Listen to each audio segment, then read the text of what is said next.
చూస్తుండగానే నోరు ఊరిపోయే, అద్దిరిపోయే healthy ice cream ఇంట్లోనే చేసుకోవచ్చు. ఎలా అని లాగ్లో చూసేయండి. SML simply maintain life.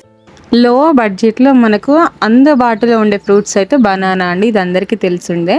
ఈ బనానాని మనం చిన్న చిన్న పీసెస్గా కట్ చేసి పెట్టుకోవాలి. ఈ బనానాలో మనకు magnesium, calcium, vitamin C, fibre అనేవి పుష్కలంగా ఉంటాయి. అందుకే ప్రతి ఒక్క డాక్టరు, డబ్ల్యూహెచ్ఓ ఆర్గనైజేషన్స్ వాళ్ళు కూడా, వరల్డ్ హెల్త్ వాళ్ళు కూడా ప్రతి ఒక్క అబ్బాయికి కానీ అమ్మాయికి కానీ చిన్న పిల్లలకు అరటిపండు, ఒక యాపిల్ని ఖచ్చితంగా ఫ్రూట్ సప్లిమెంట్స్లో ఖచ్చితంగా ప్రిఫర్ చేస్తారు. మీరు ఏ ఫ్రూట్స్ అయినా ఇవ్వండి, కానీ ఒక అరటిపండు, యాపిల్ మాత్రం కన్ఫామ్గా ఇవ్వాలని చెప్తుంటారు. సో అలాంటి అరటిపండుతో మనం ఈరోజు ఐస్ క్రీమ్ తయారు చేసుకుందాము.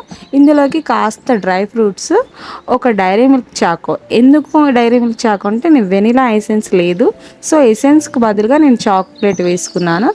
వీటన్నిటిని గ్రైండ్ చేసి ఇలా పెట్టుకోవాలి.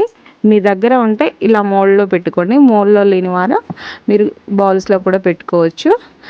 8 అవర్స్ తర్వాత డీప్ ఫ్రిడ్జ్లో పెట్టి తీసాక ఎలా ఉందో చూసేయండి. చూడండి, చూడగానే నోరు ఊరిపోతుంది కదూ. ఇంత హెల్తీ ఐస్ క్రీము, అందులోనూ హోమ్ మేడ్ ఐస్ క్రీమ్ అంటే మాటల్లో చెప్పలేం కదండి. పిల్లలకు ఇష్టంగా ప్లస్ అన్నీ పుష్కలంగా దొరికేది మనం ఇంట్లో చేసుకోవడంలో ఆరోగ్యమే వేరు. ఇలాంటి వీడియోస్ కోసం ఛానల్ సబ్స్క్రైబ్ చేసుకోండి.